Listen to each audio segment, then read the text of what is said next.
ಮೆಟ್ಲು ಹೋದ್ವಿ. Supreme court ಅಲ್ಲಿ 3 ವರ್ಷ ಆದ್ಮೇಲೆ ಮತ್ತೆ ಕನ್ಫರ್ಮ್ ಆಗಿದ್ದು. ಈ ಎಲ್ಲ ಒದ್ದಾಟಗಳಿಂದ ನಾವು ಪ್ರಮೋಷನ್ ಆಗಲಿಲ್ಲ. ಇಷ್ಟೇ ವಿಷಯ. 22 ವರ್ಷದಲ್ಲಿ ನಾವು ಇನ್ನು ಎ ಆಗಿ ರಿಟೈರ್ಡ್ ಆಗ್ತಾ ಇದ್ದ ಒಂದು ಕಾರಣ ಇದೆ. ಎಲ್ಲ ನ್ಯಾಯಾಲಯಗಳಲ್ಲಿ ಹೋಯ್ತು, ಅದ್ರ ಜೊತೆಗೆ ಈ ಕಿರುಕುಳದಲ್ಲಿ ಹೋಯ್ತು, ಈ ರಾಜಕೀಯಗಳಲ್ಲಿ ಹೋಯ್ತು. ನಾವು ಹೆಚ್ಚಿಗೆ ನಾನು ಬಂಗಾರಪೇಟೆ ಸಬ್ ಡಿವಿಷನ್ ಕೆಲಸ ಮಾಡಿದ್ದೆ. ನನ್ದೊಂದು ಸಿದ್ಧಾಂತ ಇದೆ, ಮನೆ ತಾನಾಗಿದ್ರೆ ಆ ಮನೆಯಲ್ಲಿ ಇರೋ ತಾನಾಗಿರ್ತಾರೆ ಅಂತ ಗೊತ್ತು ನನಗೆ. ಅದು ನಂದಿರಲಿ ಇನ್ನೊಬ್ರದಿರಲಿ, ನಾನು ಆ ಥರ ನೋಡೋದೇ ಇಲ್ಲ.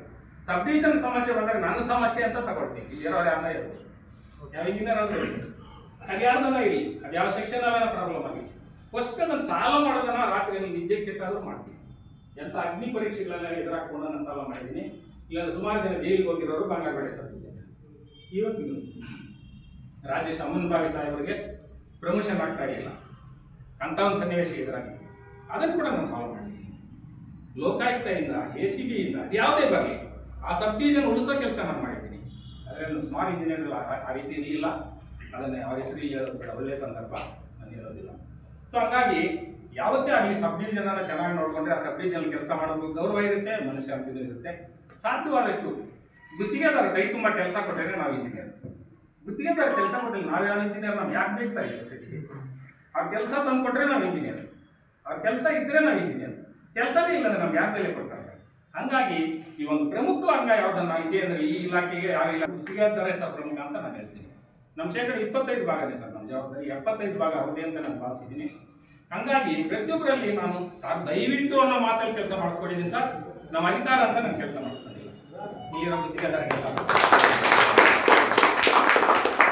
ದಯವಿಟ್ಟು ನಮ್ಮ ಪರಿಸ್ಥಿತಿ ಅರ್ಥ ಮಾಡ್ಕೊಳ್ಳಿ ಸರ್ ಅಂತ ಹೇಳಿ ನಾನು ಕೆಲಸ ಮಾಡಿಸ್ಕೊಂಡಿದ್ದೀನಿ. ಎಲ್ಲ ಕೆಲಸ ಮುಗಿಸಿದ್ದೀನಿ. ಅಶ್ವಥ್ ನಾರಾಯಣ ಕೆಲಸ ಮುಗಿಸಿದ್ದೀನಿ, ಗೊತ್ತಾ ನಿಮಗೆ? ಅಶ್ವಥ್ ನಾರಾಯಣ ಅಂತ ಕೆಲಸ ಮುಗಿಸಿದ್ರೆ PhD ಇಲ್ಲ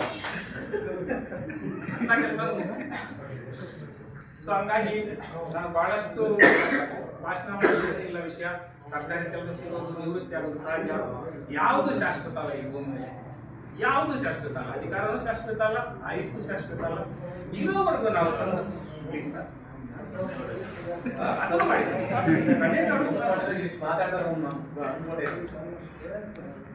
ಯಾವತ್ತಿಗೂ ಕೂಡ ನಾವು ಸರಳತೆಯಿಂದ ಸಮಾಜ, ನಾವು ವಿದ್ಯೆಗಿಂತ ವಿವೇಕ ದೊಡ್ಡದು ಅಂತ ಹೇಳ್ತಾರೆ. ವಿದ್ಯೆ ಒಂದು ಕಡೆ ಇಟ್ಕೋಬೋದು ನಾವು ಜೋಬಿನಲ್ಲಿ, ಅದು ವಿವೇಕ ಇಲ್ಲ ನಾವು ಕೆಲಸ ಮಾಡೋದು. ಸೊ ಹಂಗಾಗಿ ಸಮಾಜನ ಓದ್ಬೇಕು ಸರ್. ಮೊದಲು ಪುಸ್ತಕ ಓದೋಕ್ಕಿಂತ ಮೊದಲು ಸಮಾಜನ ಓದಬೇಕು. ಸಮಾಜದಲ್ಲಿ ಒಂದು ಒಳ್ಳೆ ಬಾಂಧವ್ಯವನ್ನು ಕಟ್ಕೋಬೇಕು. ಒಂದು ಕಾನ್ಫ್ಲಿಕ್ಟ್ ಮ್ಯಾನೇಜ್ಮೆಂಟ್ ನಮ್ಗೆ ಅರ್ಥ ಆಗಬೇಕು. ಯಾವ ಸಂದರ್ಭದಲ್ಲಿ ಏನು ಹಾಕಿದ್ರೆ ಯಾರು ಸಾಲ ಆಗುತ್ತೆ ಅಂತ. ಭಯೋತ್ಪಾದಕರ ಹತ್ರನೂ ಸಾಲ ಮಾಡ್ಕೊಂಡು ಬಂದಿದ್ದೀನಿ ನಾನು. ಅವ್ರು ಎಷ್ಟೇ ಬೈದಿತ್ತು ಕಳಿಸಲಿ, ಅದು ಏನೇ ಆಗಲಿ, ಸ್ವಲ್ಪ ಈ ಪ್ರಪಂಚ ಮುಳುಗೋದ್ರೂ ಕೂಡ ನಾನು ಅದು ನೀಟಾಗಿ ಸಾಲ ಮಾಡೋಕ್ಕಿಲ್ಲ. ಸೊ ಅವೆಲ್ಲನೂ ನಾನೇ ಗೆದ್ದಿರೋದು, ಇದುವರೆಗೂ ಗೆದ್ದುಕೊಂಡು ಬಂದಿದ್ದೀನಿ. ಸೊ ಮೊನ್ನೆಯಲ್ಲೂ ಒಂದು ಇಲ್ಲಿ ಕಾರ್ಯಕ್ರಮ ಗೊತ್ತಿತ್ತು, ತಮಟೇಶ್ವರದಲ್ಲಿ ಮಂಗಳವಾರ ಇಟ್ಕೊಂಡಿದ್ರು.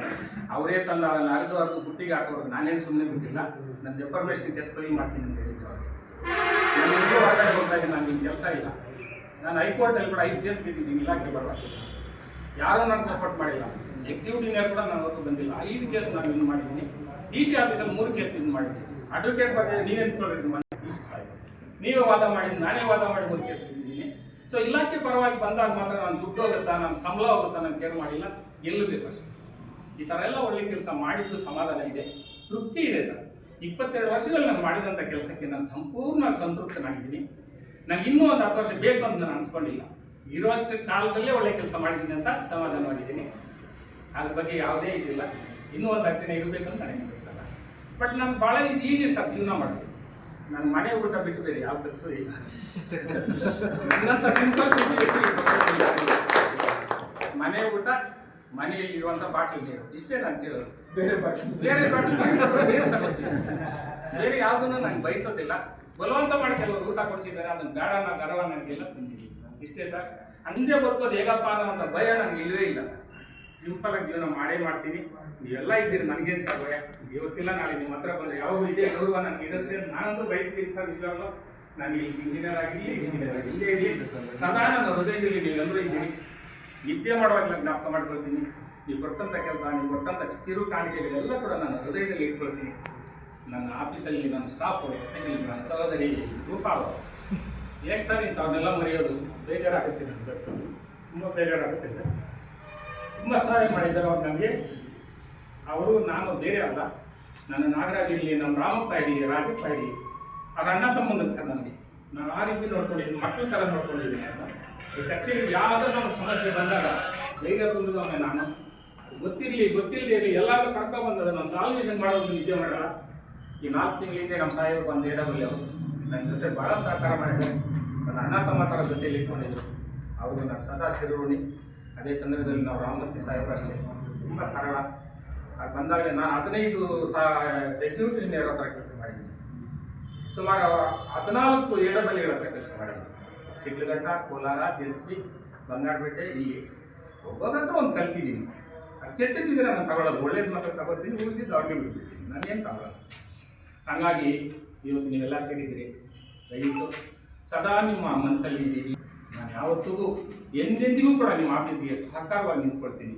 ಯಾವುದನ್ನ ನಾನು ಅಗತ್ಯ ಬಂದಾಗ ನಾನು ಖಂಡಿತ ಒಂದು ಸಾಲ ಮಾಡ್ತೀನಿ. ನೀವು ಖಂಡಿತ ಎಲ್ಲರೂ ನೆಮ್ಮದಿಯಾಗಿ ಇಟ್ಕೊಳ್ಳಿ, ಆಫೀಸ್ ಒಳ್ಳೆ ಹೆಸರು ತಗೊಳ್ಳಿ ಅಂತ ಬಯಸ್ತೀನಿ. ಎಲ್ಲ ಸಮಯ ತುಂಬ ಅಮೂಲ್ಯವಾದ್ದು. ನಾನು ಭಾಷಣ ಮಾಡ್ಕೊಂಡು ನಿಂತ್ಕೊಂಡ್ರೆ ಯಾರ ಸಮಯ ಹೆಂಗಿದೆ ಗೊತ್ತಿಲ್ಲ. ಈಗ ಸಾಹೇಬರಿಂದನೂ ನಾವೆಲ್ಲರ ವಚನ ಕೇಳೋದಿದೆ, ಏನಾದರೂ ತಿಳ್ಕೊಳ್ಳೋದಿಲ್ಲ ಅದರಿಂದ ಪಡೆಯೋಣ. ಖಂಡಿತ ನಾನು ಇಷ್ಟು ಅವಕಾಶ ಕೊಟ್ಟು ನಾನು ಇಷ್ಟು ಸನ್ಮಾನ ಮಾಡಿ ಇಷ್ಟು ಗೌರವ ಕೊಟ್ಟಿದ್ದೀರಲ್ಲ ಸರ್, ನಿಮ್ಮ ಋಣಾತಿ ಸದಾ ನಾನು ಶಿರೋಣಿ. ದಯವಿಟ್ಟು ಇಷ್ಟು ಕೇಳಿ ನಾನು ಏನಾದರೂ ನನ್ನಿಂದ ಡೈರೆಕ್ಟಾಗಿ ಇಂಡೈರೆಕ್ಟಾಗಿ ನಿಮ್ಗೆ ಏನಾದರೂ ನೋವಾಗಿದ್ದರೆ ನನ್ನ ಎಲ್ಲ ಸ್ಟಾಫನ್ನು ನಾನು ಮನವಿ ಮಾಡ್ಕೊಳ್ತೀನಿ. ದಯವಿಟ್ಟು ಕ್ಷಮಿಸಿ, ಆಶೀರ್ವದಿಸಿ.